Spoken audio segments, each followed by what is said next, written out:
Polisi mengamankan dua orang remaja berinisial MA, 17, dan ZAH, 18, lantaran membegal seorang penjual bakso di Jalan Pacerakang, Kecamatan Biringkanaya, Makassar. Keduanya melakukan pembegalan dengan mengancam menggunakan anak panah busur.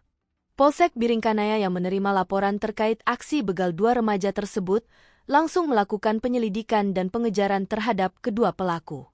Alhamdulillah setelah dia, korban, melapor tanggal 23 dan tanggal 23 juga tersangkanya sudah dilakukan pengamanan, ujar Kanit Reskrim Polsek Biringkanaya, AKP Jafar kepada awak media, Rabu, 24 April.